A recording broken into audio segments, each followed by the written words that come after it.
Bonsoir, bienvenue dans le 20h de France 2. Voici les titres de ce jeudi 7 novembre. L'Espagne à la recherche de ses disparus.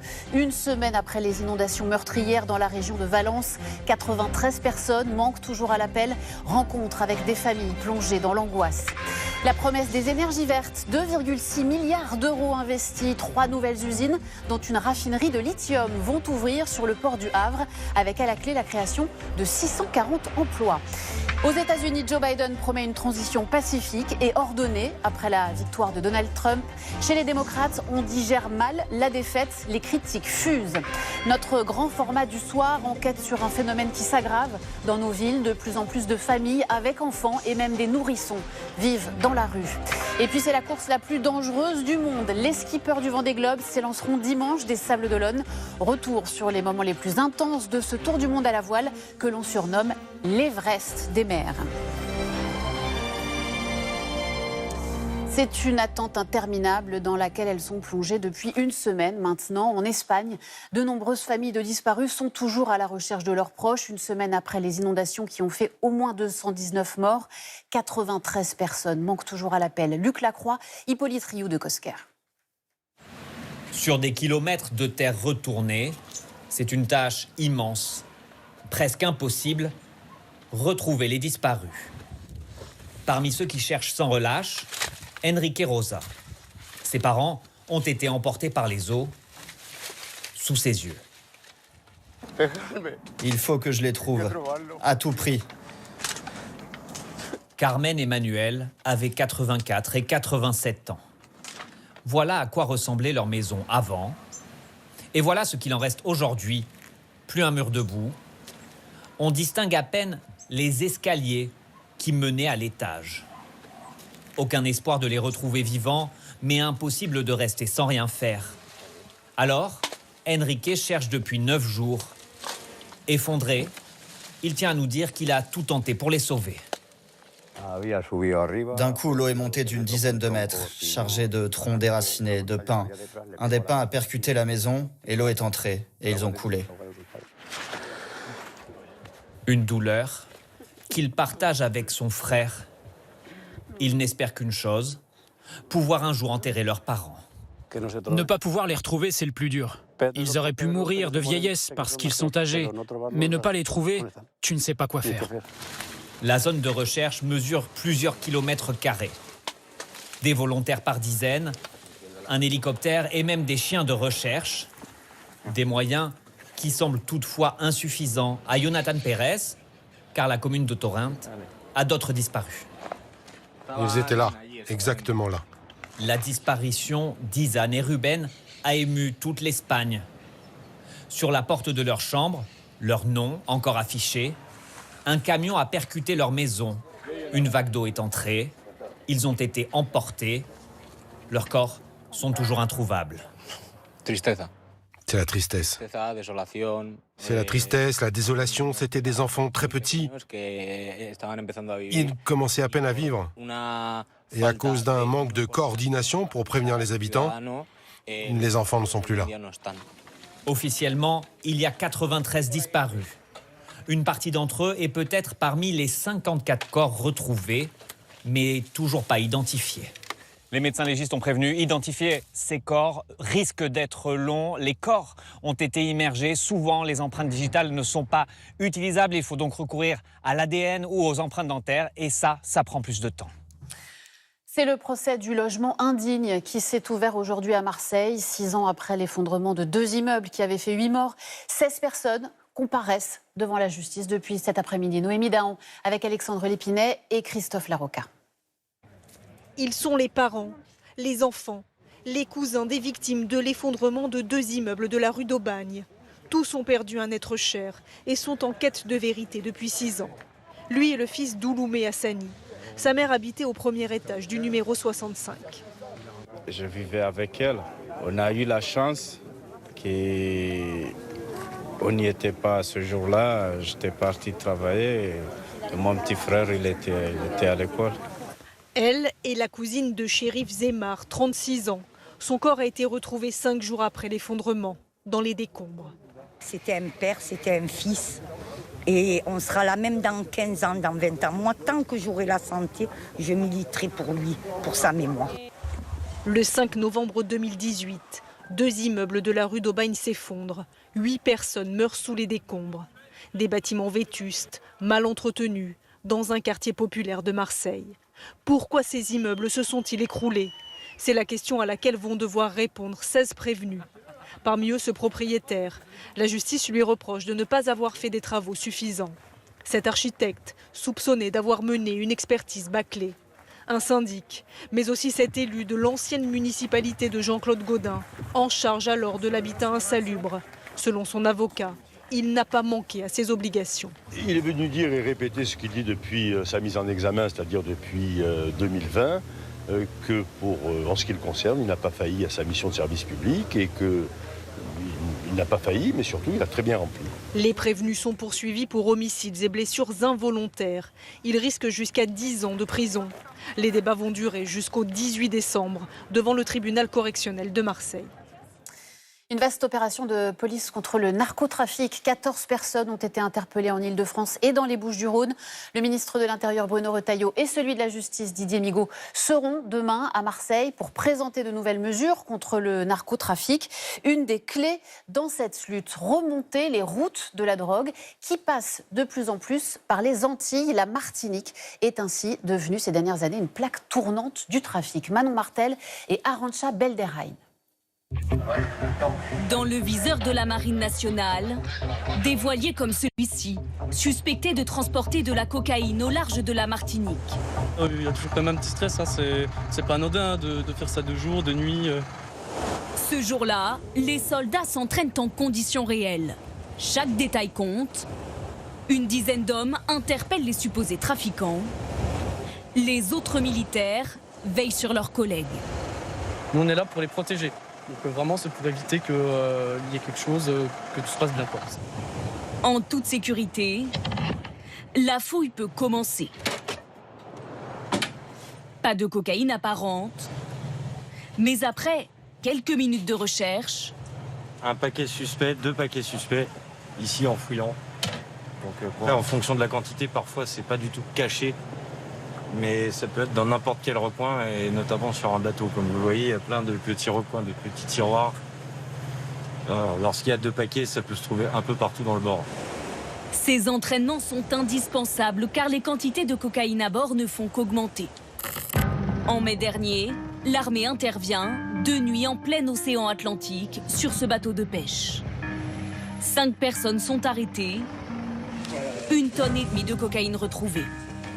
3 mois plus tard, en août, record battu, 10,5 tonnes interceptées au large de la Martinique, soit l'équivalent de l'ensemble des saisies de l'année dernière.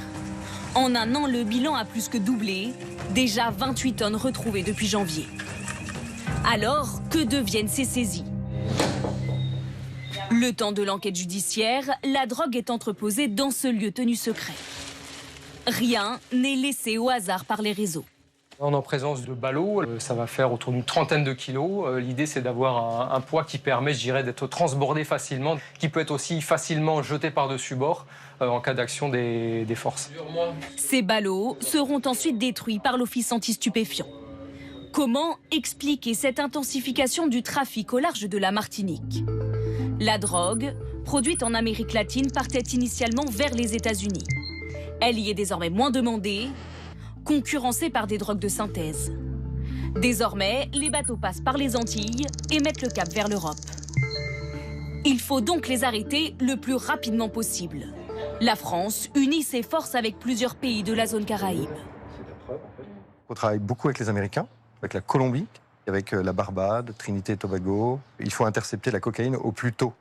Parce que quand vous interceptez un bateau chargé de cocaïne, ici vous interceptez 2 tonnes, 3 tonnes. Quand vous travaillez sur ces mêmes quantités dispersées en Europe, c'est quand même beaucoup plus compliqué, ça vous demande énormément de moyens. La mer reste la route privilégiée des narcotrafiquants, faisant de la Martinique la première porte d'entrée de la cocaïne en France. La mère du petit Santiago, ce bébé né grand prématuré, enlevé par ses parents dans une maternité près de Paris, a été remise à la justice française aujourd'hui. Elle avait été arrêtée avec le père de l'enfant à Amsterdam. Elle doit être présentée à un juge d'instruction. Le petit Santiago, lui, va bien. Il a été rapatrié dans notre pays. Dans un contexte marqué par des plans sociaux, on en a parlé cette semaine à Michelin et à Auchan, il y a aussi parfois de bonnes nouvelles. Le port du Havre va ainsi accueillir 3 nouveaux projets industriels pour un investissement total estimé à 2,6 milliards d'euros et à la clé la création de 640 emplois. Catherine Rougerie, Sylvain Guillaume et Alain Locachio. Une embellie sur le port du Havre. Dans quelques mois, 3 nouveaux projets industriels devraient voir le jour. Plein Est, à peu près 10 km en plein cœur de la zone industrielle du port du Havre. Leur spécialité, les nouveaux carburants. Les 3 usines seront implantées sur cette zone de 60 hectares encore en friche. Le luxembourgeois Livista raffinera du lithium. L'américain Air Product importera de l'hydrogène renouvelable. Le français Caire en produira. Notre enjeu, c'est justement de reconvertir l'activité du port, une activité aujourd'hui qui est basée sur les énergies fossiles, le pétrole, ses produits dérivés, de reconvertir ça vers de nouvelles énergies décarbonées. Au total, 2,6 milliards d'euros investis et quelques 640 emplois directs créés. Une bonne nouvelle pour ce jeune commercial dans l'industrie. C'est l'avenir, effectivement, tout ce qui est énergie renouvelable, des choses comme ça. Je pense que c'est ce qui, demain, sera le plus important pour notamment nous, les jeunes. Cette annonce au Havre est-elle le signe que l'industrie française retrouve des couleurs ? Ces derniers mois, plusieurs groupes ont annoncé des fermetures de sites, comme Michelin. Au final, si on fait le bilan, au premier semestre 2024, 36 nouvelles usines créées. Un chiffre positif, mais depuis 2023, le rythme des ouvertures ralentit. Et ce n'est pas le seul signal d'alerte, selon cet expert. Des annonces de fermeture de sites de plusieurs centaines de salariés, c'est quelque chose qu'on voit de façon très exceptionnelle. Et quand ça arrive de façon répétée comme en ce moment, on est dans une période qui commence à ressembler à l'ambiance de 2008-2009, avec une très très forte crise. Aujourd'hui, l'industrie verte représente la moitié des créations nettes d'entreprises. Incident diplomatique à Jérusalem aujourd'hui lors de la visite du ministre français des Affaires étrangères. Selon Jean-Noël Barrot, la police israélienne est entrée armée et sans autorisation sur un site appartenant à la France. Il dénonce une situation inacceptable. La France va convoquer l'ambassadeur d'Israël à Paris. Le récit de Marc de Chalvron. Ne me touche pas! Ne me touche pas! Cet homme avec un t-shirt clair est un gendarme français. Ne me touche pas! Il est en train d'être interpellé par des policiers israéliens. Sans ménagement. La scène se passe sur le domaine de l'Éléona, qui abrite l'église du Pater Noster, propriété de la République française. Suite à un différend sur la sécurité du site, 2 gendarmes français vont être brièvement arrêtés avant d'être relâchés. Mais pour le ministre français des Affaires étrangères en visite en ce moment à Jérusalem, la simple présence de ces policiers israéliens à l'intérieur du domaine constitue un incident diplomatique. Les forces de sécurité israéliennes sont entrées de manière armée, sans obtenir auparavant l'autorisation de la France et sans accepter d'en sortir aujourd'hui. Je veux le dire avec beaucoup de fermeté et avec beaucoup de gravité. Cette situation est inacceptable. L'Éléona est une des 4 possessions du domaine français de Jérusalem. Des lieux qui appartiennent donc à la France et qui sont gérés par le Consulat général de France à Jérusalem. D'après les autorités israéliennes, la présence de ces policiers israéliens répondait au protocole de sécurité habituel dans le cadre de la visite du ministre français sur le domaine. Les gendarmes français les auraient empêchés, selon eux, de mener à bien leur mission. La première réaction de Joe Biden depuis l'élection de Donald Trump. Le président américain s'engage à une transition pacifique et ordonnée. Hier soir, Kamala Harris avait reconnu sa défaite devant ses supporters. Sonnés, les démocrates vont maintenant devoir tenter de comprendre les raisons de leur échec. La grande explication a commencé. Camille Gutin, Benjamin Delombre et Chloé Cormery. C'est la première fois qu'il s'exprime depuis la défaite de Kamala Harris. Ça va aller, mais nous devons rester mobilisés. Nous devons avancer. Pourtant, dans le Parti démocrate, c'est la grande remise en question. Pourquoi la campagne a-t-elle échoué? Ce matin, dans la banlieue d'Atlanta, ses partisans pointent des erreurs de stratégie. Pour eux, la faute revient en partie à Joe Biden, qui s'est retiré trop tard de la course. Je crois qu'il aurait dû se rendre compte plus tôt qu'il ne serait pas capable d'être président encore 4 ans. Elle n'a pas eu assez de temps pour sa campagne, après que Joe Biden se soit retiré. Kamala Harris n'a pas réussi non plus à se distancier du bilan du président, souvent critiqué par les Américains. Immigration illégale, inflation record, une image négative que la candidate n'a pas su faire oublier, comme lors de cette interview dans une émission très populaire. Est-ce qu'il y a quelque chose que vous auriez fait différemment pendant ces 4 dernières années? Rien ne me vient à l'esprit. Sur son programme, la vice-présidente serait aussi restée trop floue selon ce stratège démocrate. Je vais être honnête avec vous, en tant que démocrate, je ne sais même pas quelles sont nos positions sur l'immigration ou l'économie. On a passé beaucoup de temps à parler de démocratie, mais ça ne parlait qu'à nous.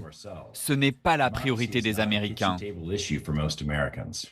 Les résultats de l'élection montrent aussi que les scores auprès des minorités comme les latinos ou les afro-américains sont particulièrement bas. Pour ce responsable local, les démocrates ont en partie abandonné ces populations. Il faut qu'on se reconnecte avec ces communautés, la classe ouvrière, surtout au niveau local.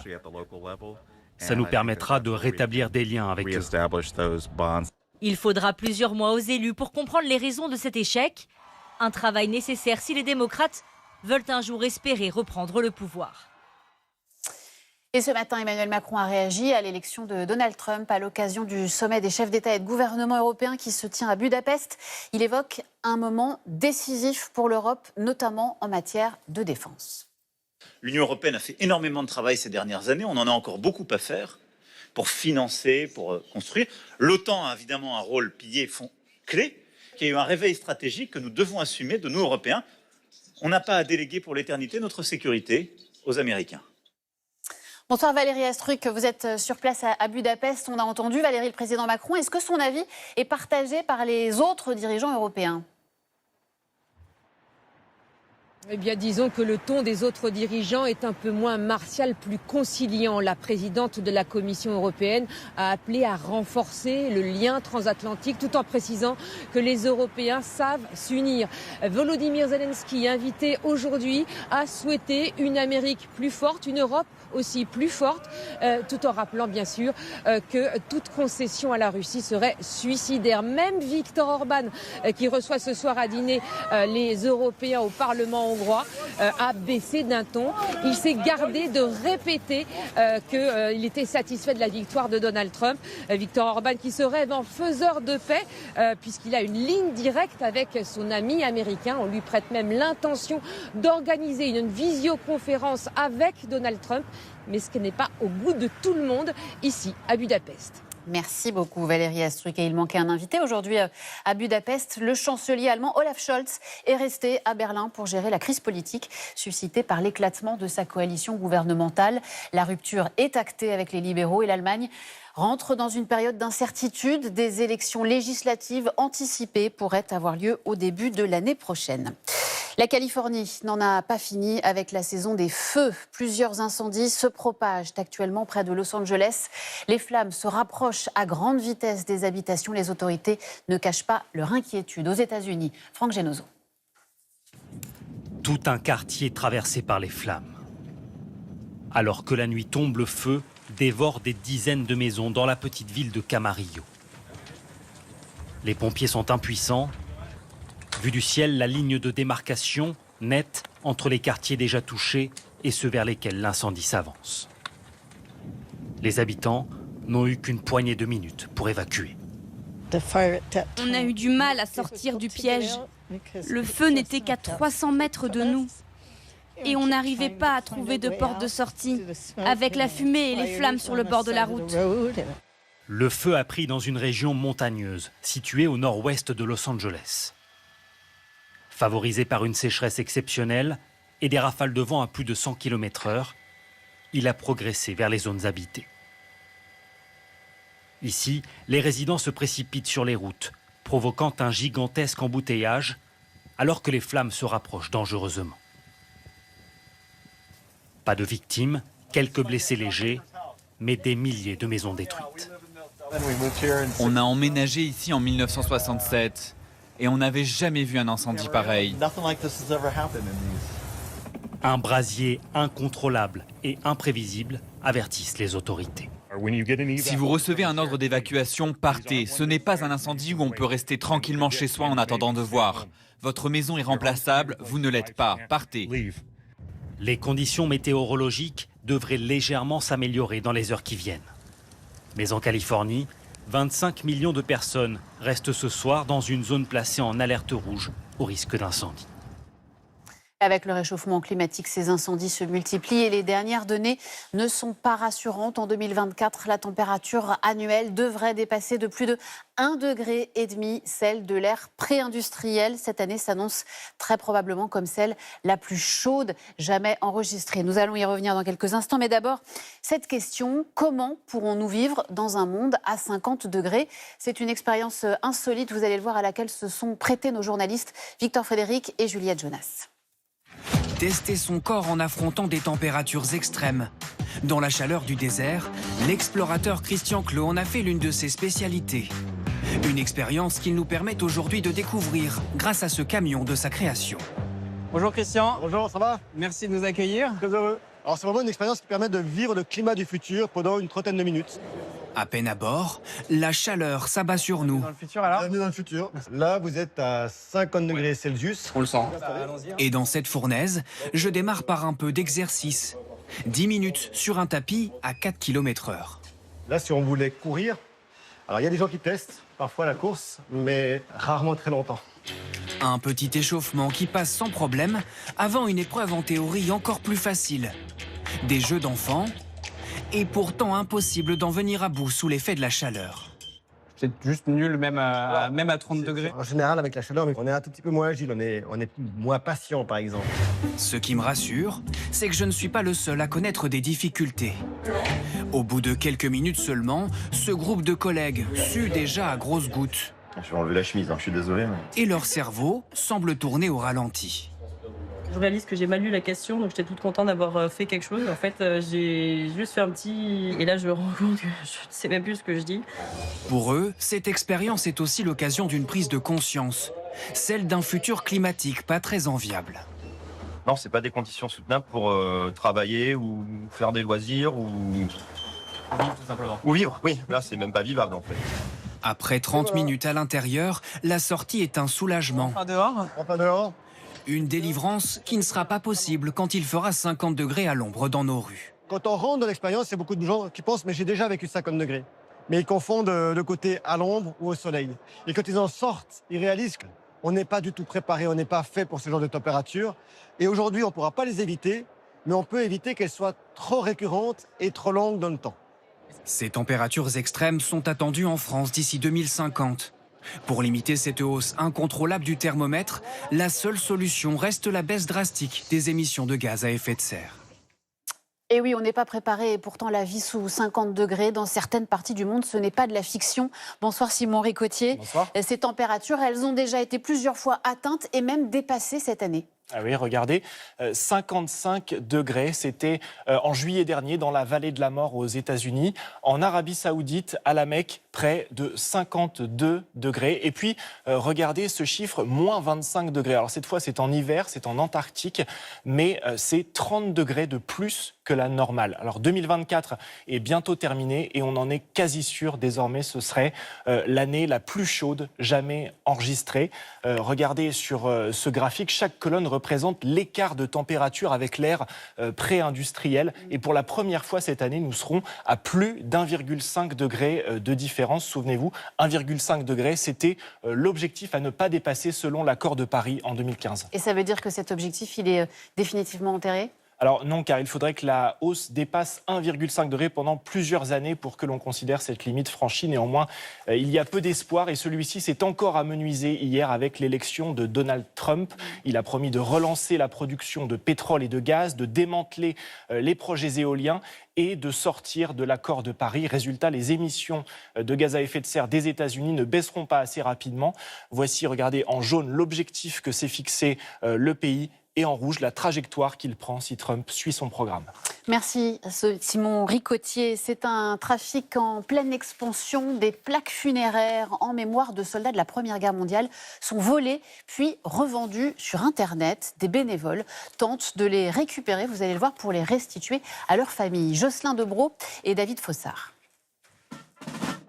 Musique militaire, drapeau tricolore pour une cérémonie d'hommage dans ce petit village de Saône-et-Loire. Nous vous confions cette plaque qui rappellera, n'est-ce pas, Urbain Fleuve, cette mémoire partagée de votre commune. Ce jour-là, Saint-Martin en Gatinois célèbre le retour d'une plaque mémorielle. Celle d'Urbain Fleuve, un poilu tombé au combat en 1917. Elle est aujourd'hui restituée à sa commune d'origine après avoir été dérobée dans un cimetière il y a plusieurs mois. J'ai découvert cela ce matin, que l'on pouvait voler des plaques. C'est inadmissible. C'est voler la mémoire de nos jeunes qui ont bataillé pour nous. C'est immonde. C'est tous les jours, on vole dans les édifices religieux, on vole partout maintenant. Urbain Fleuve, tué le 29 juin 1917. Des plaques mémorielles comme celle d'Urbain Fleuve, il s'en vend plusieurs centaines chaque année en France sur Internet. Certaines sont issues de collections privées, d'autres peuvent avoir été volées. Leur valeur dépend de leur qualité, voire du grade du soldat. En parcourant les sites spécialisés, nous en trouvons à 37 €, à 120 €, voire même à 250 € pour cette plaque émaillée d'un soldat décoré. Des tarifs qui attirent de plus en plus de personnes mal intentionnées. Pour traquer les plaques volées, Jean-Pierre Ménessier passe plus de 5 heures par jour sur son ordinateur. Il parcourt les sites de revente et ce jour-là, il repère une annonce qui lui semble suspecte. Ancienne plaque émaillée de soldats morts en France, 1914-1918. On voit très bien, hein, elle est rouillée et puis elle a été collée. Je veux savoir d'où ça vient. On essaie de retrouver le cimetière, on essaie de retrouver les familles, on essaye de remonter à la source. Et après, on prévient la gendarmerie. Immédiatement, il déclenche l'un des 200 veilleurs régionaux de son association. Des bénévoles qui arpentent la France pour lutter contre ce trafic de plaques. Ça nous arrive parfois de faire 100 à 150 km pour aller à la chasse aux plaques. Jean-Marc Lagalis est un militaire à la retraite devenu bénévole. Ce jour-là, il est appelé pour constater la disparition de l'une de ces plaques. Donc elles étaient à peu près comme ça. Et il suffit donc de baisser pour ramasser donc, la plaque émaillée. D'autres sont vissées donc, sur la stèle, comme ici. Et il suffit donc pour le malfaiteur donc, de visser donc, la vis et de prélever donc, la plaque émaillée. Les 2 plaques ont bel et bien disparu. Le veilleur va prévenir les forces de l'ordre. Lorsque l'enquête de gendarmerie aboutit, parfois après plusieurs longues années, les plaques sont conservées par le Souvenir français dans ses vitrines à Paris. Les 20 dernières qui viennent d'être récupérées sont entreposées dans cette caisse avant leur restitution. Barry Léon, voilà encore un exemple d'une plaque retrouvée d'un combattant mort à 22 ans en 1916, regret éternel. Et on voit bien que cette plaque-là aussi doit revenir dans son lieu. Retour dans le village bourguignon qui récupère la plaque de l'enfant du pays. Je souhaite remercier tout particulièrement le Souvenir français. Grâce à leur travail inestimable, ces actes de bravoure continuent d'être mis en lumière. Après sa prise de parole, Alain Godot, le petit-neveu du soldat Urbain Fleuve, peine à masquer son émotion. Vous avez vu tout à l'heure lors de mon discours, donc, le côté émotionnel, c'est quelque chose de très lourd, très important et obligatoire. Chaque année, grâce aux veilleurs bénévoles, plus d'une dizaine de ces plaques volées sont restituées aux familles. 2 élèves par classe, en moyenne, sont victimes de harcèlement scolaire, soit un peu plus de 5% des élèves entre le CE2 et la terminale. Comme l'an dernier, une campagne a été lancée aujourd'hui dans les établissements scolaires. Les élèves sont invités à remplir un questionnaire pour aider le ministère à mesurer l'ampleur de ce phénomène. Des initiatives ont également été organisées pour encourager les élèves à s'exprimer sur ce sujet difficile. Anthony Joly et Julien Ababsa. C'est probablement un signe des temps. Quand on demande aujourd'hui aux collégiens de définir le harcèlement, beaucoup sont capables de le faire, sans hésiter, avec précision. C'est des violences physiques ou verbales répétées régulièrement tous les jours ou plusieurs fois par semaine. Ce jour-là, à Roubaix, ils sont 16 à s'être portés volontaires pour écouter Nora Tirane. En 2013, sa fille de 13 ans s'est donné la mort après avoir été harcelée à l'école. Alors depuis, inlassablement, elle invite les enfants à se confier. Est-ce que vous auriez le courage de lever la main, celles et ceux qui, au cours de leur scolarité, auraient été victimes de ces violences répétées? Je démarre. 5 enfants lèvent la main, soit un tiers de la classe. Luna, 14 ans, en 3e, tient à raconter ce qu'elle a enduré, avec une assurance et une maturité désarmante. Moi, c'était vraiment un harcèlement très très dur. Je me faisais frapper dans les couloirs, on me poussait dans les couloirs, on m'insultait, on m'enfermait dans des casiers parce que je suis petite taille, on m'harcelait parce que j'étais petite, que j'étais naïf, que même si c'était mes harceleurs, j'étais amie avec eux. En plus, j'ai vécu sans père, du coup, des fois, ça m'embêtait en me disant « Ah, t'as grandi sans père, donc t'es orpheline ». Ça m'attaquait sur le fait que mon père n'était pas avec moi et que je vivais avec un beau-père. Mais que voilà. Aujourd'hui, Luna se sent mieux. Elle a dû changer d'établissement pour mettre fin aux violences. La jeune fille a eu le bon réflexe. Elle en a parlé immédiatement à sa mère. Tout comme Nathan, lui aussi harcelé par un autre élève. Il m'insultait, il me frappait, il me mettait par terre. Et j'ai dit à ma maman. J'ai pas eu peur, Je me suis dit, je vais aller, je vais le dire et on verra. Et pour les enfants qui, ce jour-là, n'ont pas eu la force de parler, ce n'est peut-être qu'une question de temps. Le fait que leurs camarades parlent de ce qu'ils ont vécu, ça les a délivrés aussi. Et je sais que dans quelques heures ou dans quelques jours, ils vont enfin dire à un adulte de confiance ou à leurs camarades ce qu'ils ont vécu. Libérer la parole des victimes de harcèlement et de ceux qui en sont témoins. Dans ce collège, les enfants n'hésitent plus à alerter les enseignants quand ils repèrent des violences. C'est sûrement la plus grande fierté l'année dernière, des jeunes enfants de 12 ans qui osent dire « là on a vu des choses et il faut que ça s'arrête ». Cet enfant est en souffrance, il l'était et nous ne l'avions pas vu en tant qu'adultes. Dans la cour de récréation, des artistes ont récemment dessiné une grande fresque. Ensemble, on dit non au harcèlement scolaire. Une manière de rappeler que chacun, un jour, peut y être confronté. C'est une réalité difficile. En France, au moins 2000 enfants vivraient dans la rue. Ces enfants sont de plus en plus nombreux et de plus en plus jeunes. Les hébergements d'urgence sont saturés et il n'est pas rare de voir des femmes avec des nouveau-nés dormir dans la rue. C'est notre grand format du soir. Il est signé Denis Sébastien et Marjorie Nadal. La nuit est tombée sur Grenoble. C'est le début de l'automne. Il fait seulement 13 degrés. Sur une place du centre-ville, un couple nigérian et ses 4 enfants. Le plus jeune, porté sous une couverture par son papa, est un nouveau-né. Il n'a que 10 jours. Sa maman est sortie de la maternité la veille. La famille vit dans la rue depuis plusieurs semaines. Hier, ils nous ont demandé de quitter l'hôpital. Donc depuis hier, nous sommes à la rue. J'étais très choquée et surprise que personne ne puisse m'aider, ma famille et moi. Même avec un nouveau-né, ils nous ont quand même demandé de sortir et d'aller dans la rue. Les parents sont sans logement. L'hôpital connaissait leur situation et a gardé la maman le plus longtemps possible.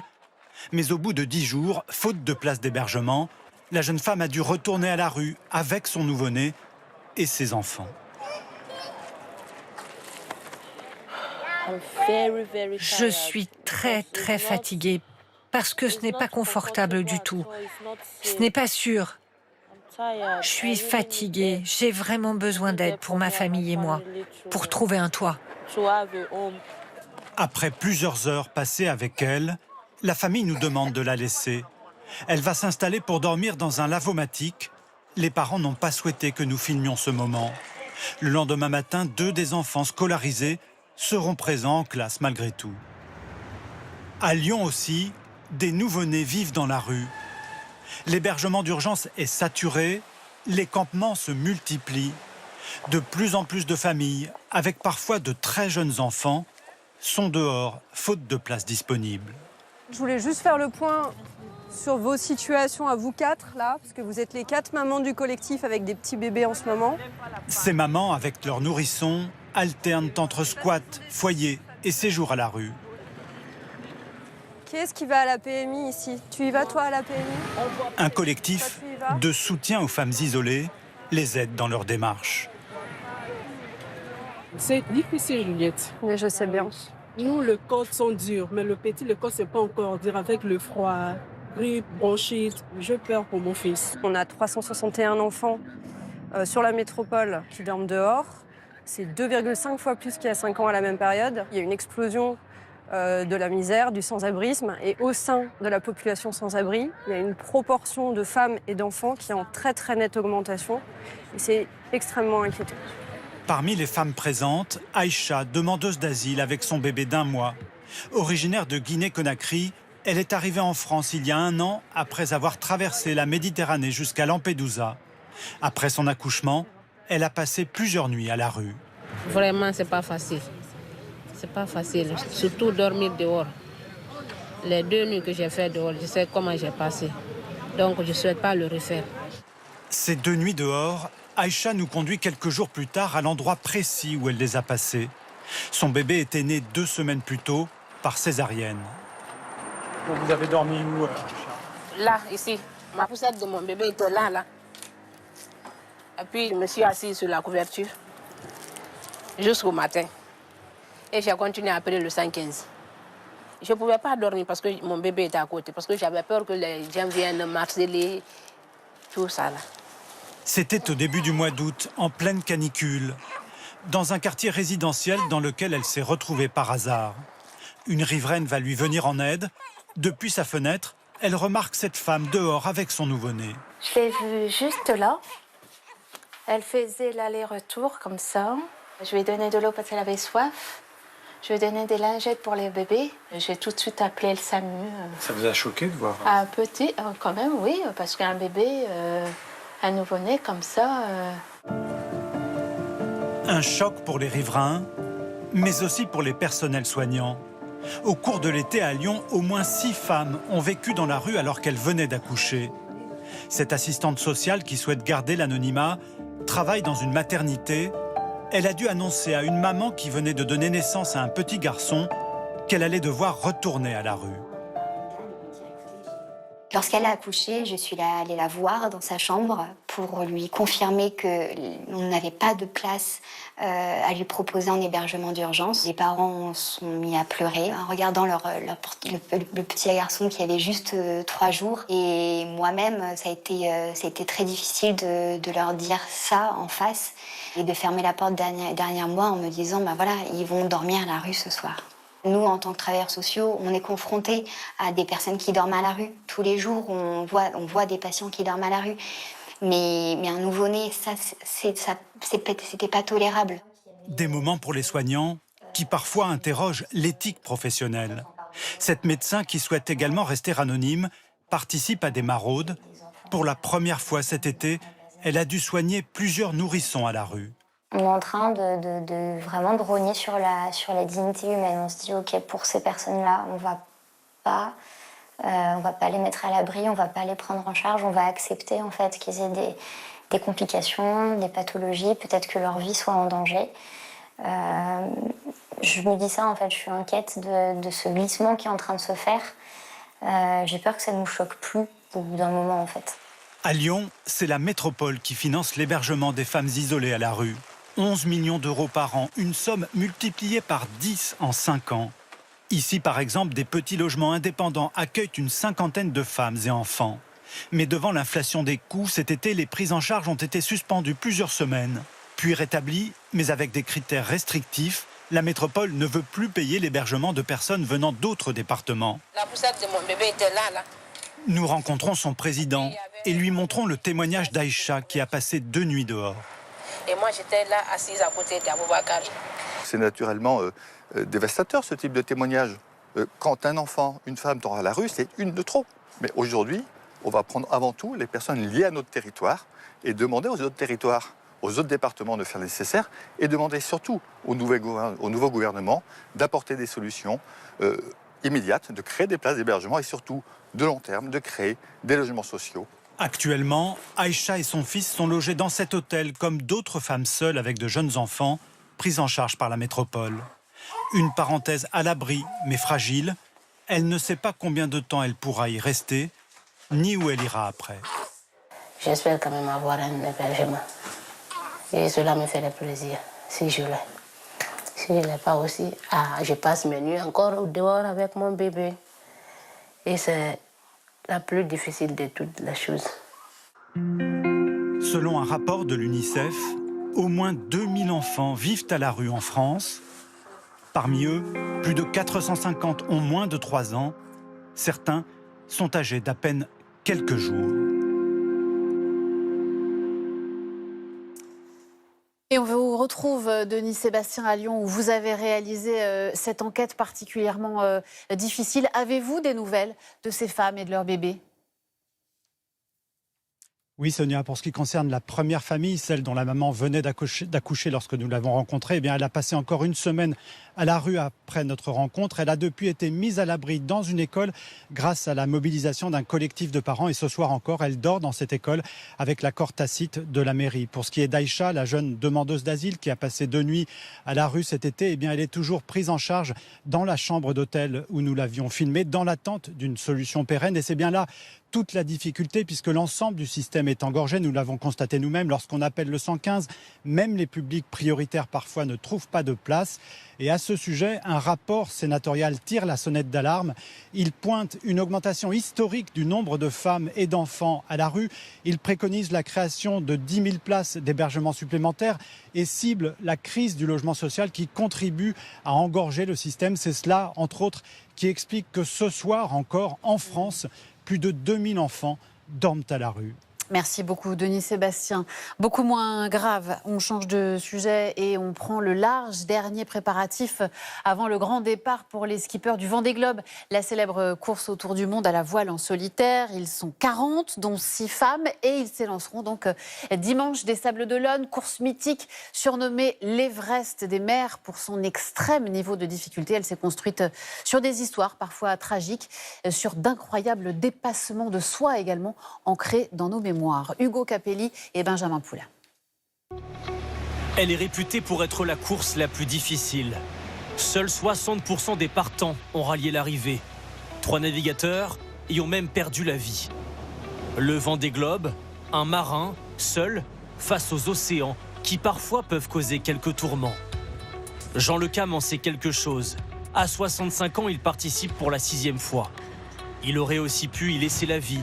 En 2009, après avoir chaviré à 370 km du Cap Horn. Le bateau était à l'envers, donc c'est pas facile. Imaginer ta maison à l'envers, t'as plus tes habitudes, les escaliers sont plus dans le même sens.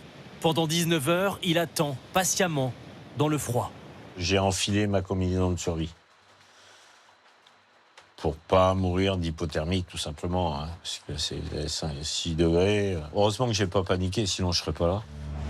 Jean Lecam sera finalement sauvé par Vincent Rioux, l'un de ses concurrents.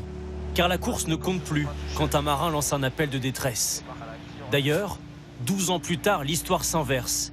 C'est lui qui enfile le costume de héros en sauvant Kevin Escoffier avant de le confier à la Marine nationale.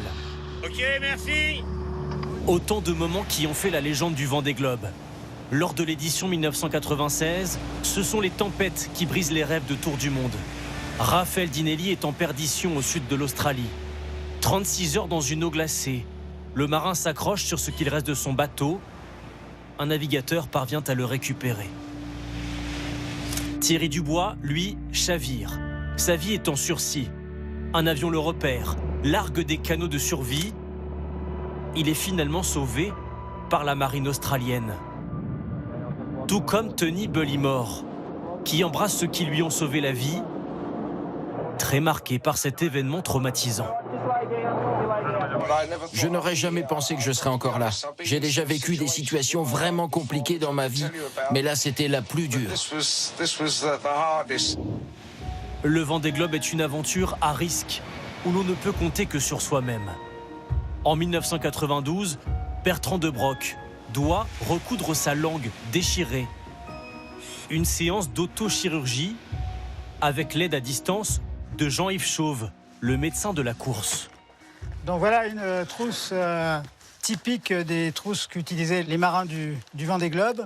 Il s'est enfoncé cette aiguille dans la langue, il a traversé la langue avec cette aiguille, il a fait un point devant une glace. J'ose même pas le faire, tellement j'ai peur d'avoir mal. Et c'est moi qui ai le dit de le faire. Le suivi s'est fait avec les moyens de l'époque, par fax. J'ai attendu plusieurs heures avant qu'il me réponde. Ça a été des heures un peu angoissantes, évidemment. Et puis, j'ai eu ce message où il me dit serre cousue, Rambo. Alors, j'ai dit Rambo, bah oui, c'est vraiment Rambo, Bertrand. La 10e édition pourrait apporter son lot d'angoisse, de surprises. Aussi dure soit-elle, l'aventure Vendée Globe fascine toujours autant les marins que les terriens. Il a vendu 45 millions d'ouvrages dans le monde et il est aujourd'hui considéré comme l'un des intellectuels les plus influents de la planète. Après les incroyables succès de Sapiens et d'Homo Deus, l'historien israélien Yuval Noah Harari publie Nexus. Il nous raconte toujours l'histoire de l'humanité, cette fois à travers l'évolution de nos réseaux d'information, de l'âge de pierre à l'intelligence artificielle, et il nous met en garde contre les risques de celle que l'on appelle l'IA. Nous l'avons rencontré ce matin à Paris. Bonjour Yuval Noah Harari. Bonjour, heureux d'être avec vous. J'ai lu qu'en 2016, vous aviez appris la victoire de Donald Trump seulement plusieurs semaines après qu'elle ait eu lieu. Vous l'avez appris tout de suite cette fois. Vous êtes au courant ? Oui, cette fois-ci, je suis tout à fait au courant. J'étais en méditation en 2016 pendant 15 jours. C'est simplement en sortant que j'ai appris l'élection de Trump. Mais là, je l'ai appris. Comment vous réagissez à l'élection de Donald Trump, dont vous dites dans cet ouvrage qu'il est un populiste? Oui, je pense que ça pourrait signifier la chute de l'ordre mondial dans lequel on a vécu depuis quelques décennies, la chute d'un ordre basé sur des règles et des valeurs libérales. Mais je crois que d'un point de vue plus large, ce qui est véritablement, ce qui va attirer mon attention, c'est que ce niveau de peur et de colère du public américain, parce que Trump n'a pas prétendu être autre chose. Il est le candidat de la peur et de la colère. Parce que les États-Unis sont le pays le plus prospère et le plus puissant au monde. Les États-Unis gagnent la course de l'IA qui donne le contrôle du monde entier. Et pourtant, et vous voyez ça aussi en Europe, l'Europe aujourd'hui, au cours des premières années du XXIe siècle, c'est peut-être le meilleur endroit de toute l'histoire humaine. Et pourtant, les Européens aussi sont tellement insatisfaits, tellement en colère. Que vous inspire particulièrement la présence et le soutien d'Elon Musk, le patron de Tesla et du réseau social X, aux côtés de Donald Trump? On l'a vu très présent dans la campagne. On imagine qu'il va jouer un rôle particulier désormais à la Maison-Blanche. Que vous inspire ce duo-là? Je crois que Elon Musk a fait un pari. Je crois qu'il est au courant du fait que la plus grande des choses qui va se produire au cours de l'administration de Donald Trump sera la révolution de l'IA, la poursuite de la révolution de l'IA. Et Elon Musk voulait être l'homme qui la guide, cette révolution, qui prend les décisions clés. OK, Donald Trump va prendre les décisions à la Maison-Blanche sur l'immigration ou quoi que ce soit qui intéresse Trump. Et lui, Elon Musk, va être le tsar de l'IA. la révolution de l'IA. Et pourtant, cette technologie est beaucoup plus puissante que tout que ce soit d'autre que l'humanité a inventé au cours de l'histoire. Ça va changer complètement le monde parce que c'est la première technologie dans l'histoire qui n'est pas un outil, c'est un agent. On ne parle pas d'un seul agent, mais on parle de millions et de milliards d'agents qui seront partout, dans les banques, dans les armées, au gouvernement. Il y a des millions et des milliards de nouveaux agents de l'intelligence artificielle qui prendront les emplois des gens et qui vont avoir des idées totalement nouvelles sur la façon de gérer la société et la culture.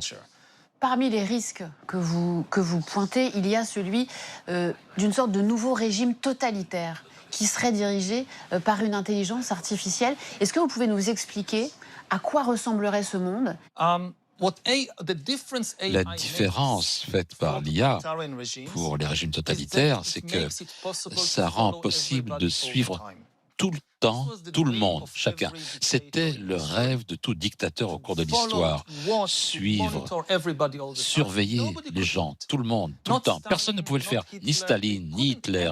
Ils ne pouvaient pas véritablement le faire parce qu'ils n'ont pas suffisamment d'agents humains pour avoir un ou deux agents qui suivraient tout citoyen 24 heures sur 24. Ils n'avaient pas suffisamment de gens. Staline n'avait pas suffisamment d'analystes. Donc, même les citoyens soviétiques sous Staline avaient un peu de vie privée. Ils ne pouvaient pas être surveillés tout le temps. L'IA change cela. Ce n'est pas une prophétie. On n'a pas besoin d'utiliser cette capacité. Mais le danger, c'est qu'au XXIe siècle, il est possible de créer des systèmes et des régimes de surveillance totale. Il est encore temps d'éviter le pire, et c'est ce que vous expliquez dans ce livre notamment, mais l'humain doit reprendre le contrôle et puis il faut ralentir. C'est aussi ce que vous expliquez, c'est passionnant, c'est Nexus aux éditions Albin Michel. Merci beaucoup Yuval Noah Harari d'avoir répondu à nos questions. Merci. Le 77e album de Reporters sans frontières est en kiosque depuis aujourd'hui. Retrouvez les 100 photos pour la liberté de la presse de la photographe belge Martine Franck, épouse d'Henri Cartier-Bresson, amie d'Ariane Nouchkine. Le profit de la vente de ces albums finance en grande partie l'association qui défend, vous le savez, la liberté de la presse un peu partout dans le monde. Et si vous voulez tout savoir sur les sources de nos reportages, vous pouvez scanner le QR code qui s'affiche sur votre écran. C'est la fin de cette édition. Dans un instant, le journal Météo Climat avec Sébastien Pascal à 21h. Soirée spéciale autour du harcèlement scolaire avec le documentaire l'INSEE sur la mécanique du harcèlement. Puis un débat présenté par Julien Bugier avec Gabriel Attal, suivi de votre documentaire Infrarouge. Lundi, vous retrouvez Anne-Sophie Lapix. Bonne soirée. Retrouvez toute l'actualité en continu sur France Info, Canal 27.